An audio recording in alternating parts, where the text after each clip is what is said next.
दोस्तों, सेक्टर 46 फरीदाबाद के चौकी प्रभारी सोहन पाल अपनी टीम के साथ क्षेत्र की रात्रि गश्त पर निकलने की तैयारी कर रहे थे कि तभी पुलिस कंट्रोल रूम से फोन आ गया। उन्हें बताया गया कि सेक्टर 45 की कोठी नंबर 387 में एक कत्ल हो गया है। पुलिस चौकी से घटनास्थल महज 2 किलोमीटर दूर था।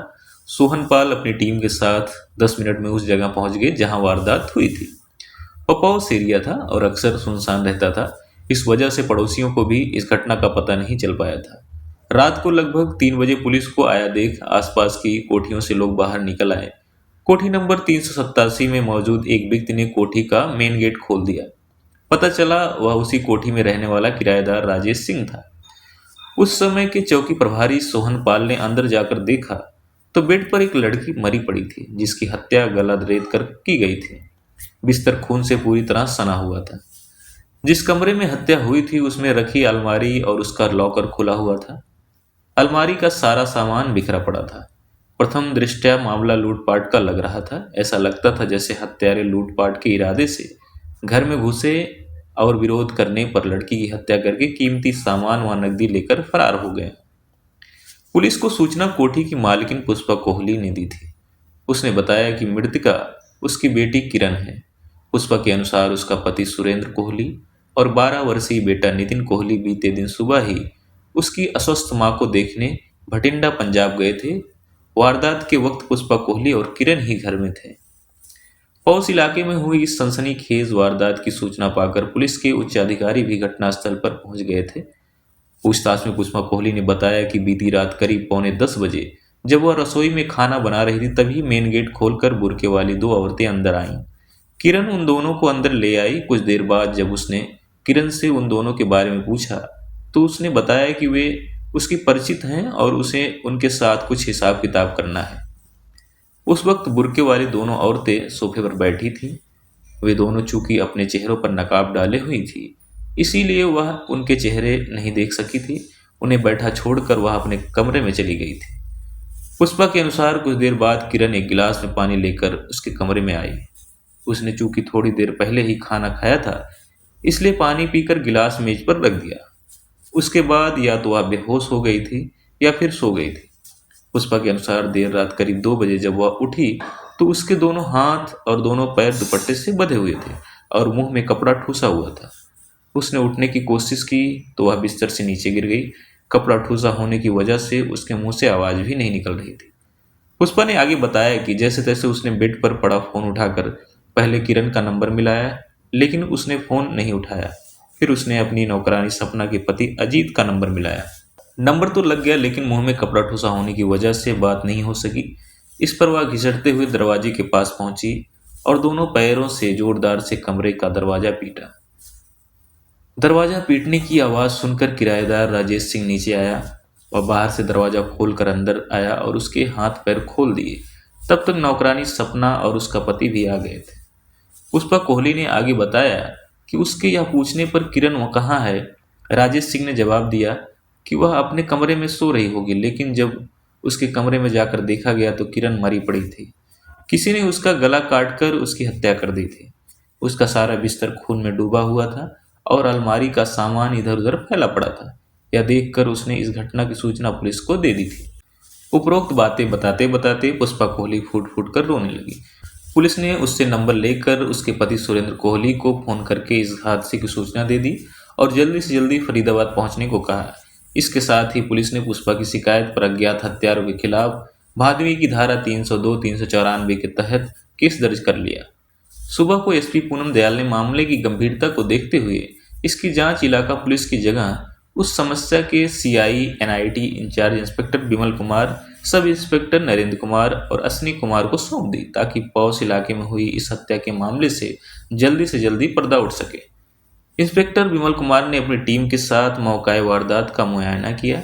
उन्होंने पुलिस, फोटोग्राफर, फिंगरप्रिंट एक्सपर्ट और फोरेंसिक टीम को भी मौके पर बुला लिया ताकि जरूरी सबूत जुटाए जा सके। प्राथमिक कार्रवाई के बाद मृतका किरण की लाश को पोस्टमार्टम के लिए अस्पताल भेज दिया गया। पोस्टमार्टम से पता चला कि उसकी मृत्यु श्वास नली कट जाने के कारण हुई थी। पूछताछ और पुलिस छानबीन में पता चला कि मृतका किरण के पिता सुरेंद्र कोहली काफी समय पहले पंजाब से आकर फरीदाबाद में बस गए थे। उनका फरीदाबाद सेक्टर 28 में बिल्डिंग मटेरियल का कारोबार था। सुरेंद्र कोहली का विवाह 1989 में भटिंडा, पंजाब की पुष्पा कोहली से हुआ था। विवाह के बाद कोहली के घर में किरण का जन्म हुआ, जिसे घर में सब प्यार से गुड़िया कहते थे। किरण के जन्म के 11 साल बाद कोहली परिवार में बेटा जन्मा, जिसका नाम नितिन रखा गया। 12 वर्षीय नितिन कोहली फिलहाल फरीदाबाद के एक नामी स्कूल में कक्षा 7 में पढ़ रहा था। पुष्पा कोहली घरेलू महिला थी और घर पर रहकर घर परिवार व बच्चों की जिम्मेदारी संभालती थी। किरण जवान हो चुकी थी। उस पर चूंकि कभी भी पारिवारिक पाबंदियां नहीं रही थी, इसलिए वह शुरू से ही फैशन परस्त और आजाद ख्याल लड़की थी। मोबाइल, फिल्में, टीवी, इंटरनेट की दुनिया ने उसे और भी आधुनिक और स्वच्छंद बना दिया था। वह जो करना चाहती थी कर गुजरती थी, बिना इस बात की परवाह किए कि उसके परिवार वालों की नज़र में वह अच्छा है या नहीं। इसी सब के चलते किरण ने अपने परिवार की मर्जी के खिलाफ 22 नवंबर 2010 को एक विजातीय युवक रंजीत त्रिपाठी से प्रेम विवाह कर लिया था। रंजीत गांव लकड़पुर जिला फरीदाबाद का रहने वाला था। शादी के बाद किरण घर छोड़कर रंजीत त्रिपाठी के साथ दिल्ली स्थित सरिता विहार के निकटवर्ती इलाके मदनपुर खादर में किराए के मकान पर रहने लगी थी। परिवार से अलग रहकर जब जिंदगी की कड़वी सच्चाइयों से सामना हुआ तो किरण और रंजीत दोनों ने अलग अलग प्राइवेट फर्मों में नौकरी कर ली। किरण ने जिस फर्म में नौकरी की वह रियल एस्टेट का कारोबार करती थी। उसके मालिक का नाम महफूज आलम था। महफूज आलम का ऑफिस कालिंदी कुंज में था। कालिंदी कुंज मदनपुर खादर के पास ही है, इसलिए किरण को ऑफिस आने जाने में कोई परेशानी नहीं होती थी। महफूज आलम के साथ काम करते करते किरण उसके लिए काफी महत्वपूर्ण बन गई थी। नतीजतन महफूज आलम उसे अच्छी तनख्वाह के अलावा सौदे से मिलने वाली रकम में मोटा कमीशन भी देने लगा। इसी के चलते किरण ने अच्छा खासा बैंक बैलेंस इकट्ठा कर लिया था। दूसरी ओर उसके पति रंजीत को नौकरी से इतना पैसा भी नहीं मिलता था कि वह घर का खर्चा ठीक से चला सके। जब उम्मीद से ज्यादा पैसा मिलने लगता है तो कई कमजोर लोगों के पैर बहकने लगते हैं। किरण के साथ भी ऐसा ही हुआ। आय का स्रोत बढ़ा तो उसने शराब पीकर देर से घर आना शुरू कर दिया। रंजीत ने यह बात किरण की मां पुष्पा कोहली को बताई। मां ने अपने स्तर पर किरण को समझाने का प्रयास भी किया, लेकिन इससे किरण की दिनचर्या और व्यवहार में कोई बदलाव नहीं आया। नतीजतन पति पत्नी के बीच मतभेद बढ़ने शुरू हो गए। इस बात को लेकर रंजीत और किरण के बीच कई बार गर्मागर्म बहस भी हुई। पति से जब ज्यादा मतभेद बढ़ गए तो किरण ने उसके खिलाफ दिल्ली की साकेत कोर्ट में तलाक का मुकदमा डाल दिया। इसके बाद वह 27 जून 2013 को रंजीत का साथ छोड़कर फरीदाबाद में मां के पास आकर रहने लगी। घर लौटकर भी किरण में कोई बदलाव नहीं आया। अब उसने नाइट क्लब में शराब पीकर देर रात घर आना शुरू कर दिया था। जवाब मांगने पर वह गाली गलौज और मारपीट तक उतर आती थी। किरण का high profile life style Kohli परिवार के लिए बदनामी का कारण बन रहा था। एक तो शादी के बाद भी बेटी घर में बैठी थी, दूसरे वह शराब पीकर घर देर से आती थी। माँ पुष्पा कोहली इस बात को लेकर तनावग्रस्त रहने लगी थी।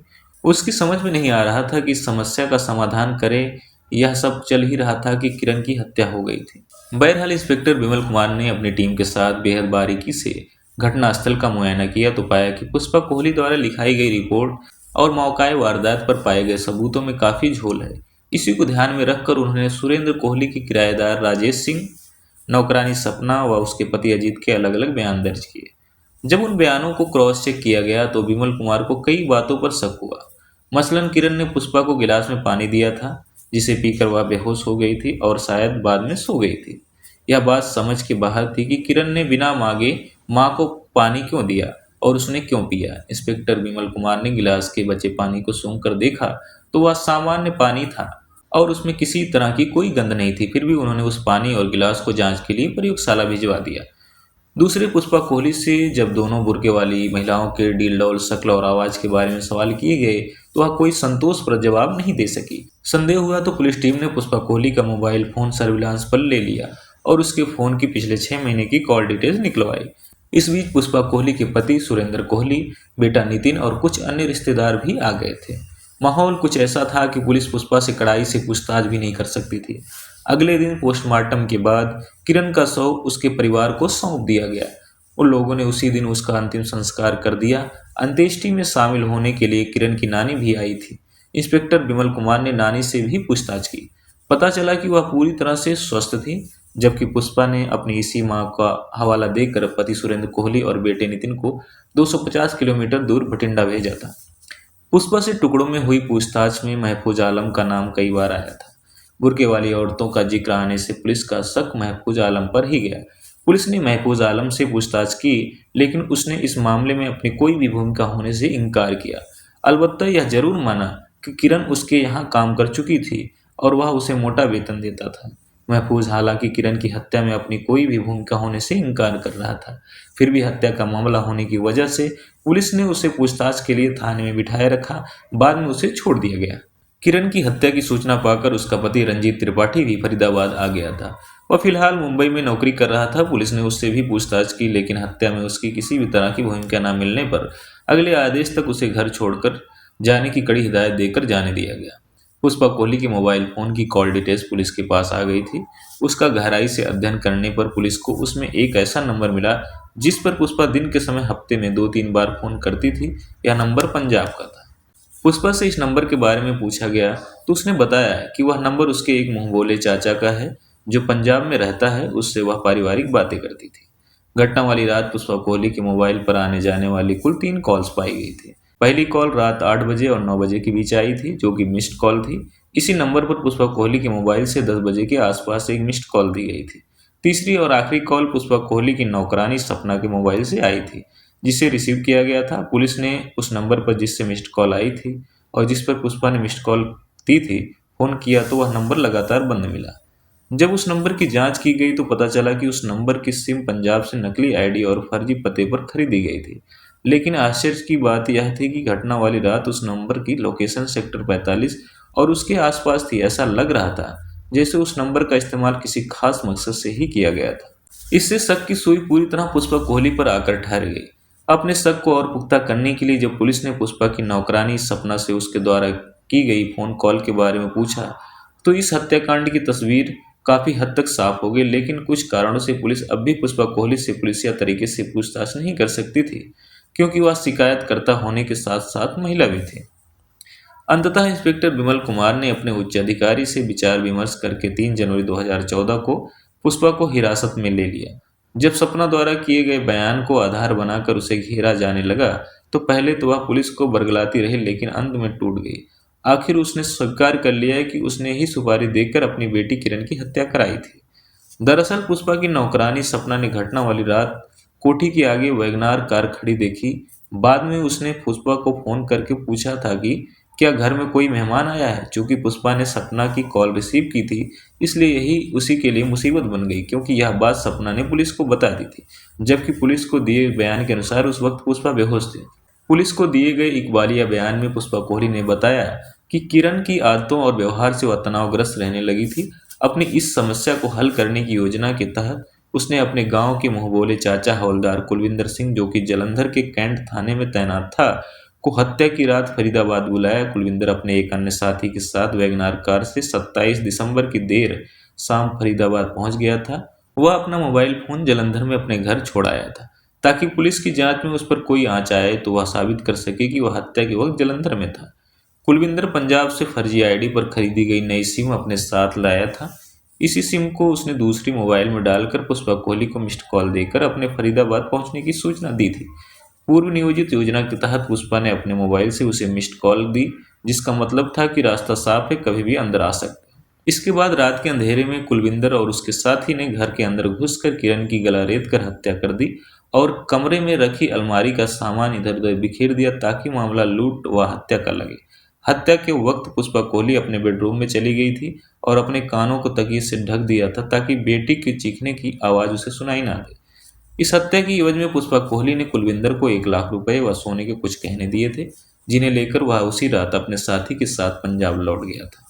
पुष्पा के बयान के आधार पर पुलिस ने इस मामले में धारा 302, धारा 494 के अलावा धारा 34 भी जोड़ दी। पुष्पा कोहली को विधिवत गिरफ्तार करके फरीदाबाद की अदालत में पेश किया गया, जहां से उसे जेल भेज दिया गया। दोस्तों, ऐसे अपराधों का अंजाम नहीं होता है। अपराध कभी छुप नहीं सकते हैं। ऐसे अपराध करने से पहले सोच लेना चाहिए कि अंत में इसका अंजाम यही होता है। साथ ही नागरिकों को इस तरह के अपराधों से सतर्क रहने की जरूरत है। नमस्ते।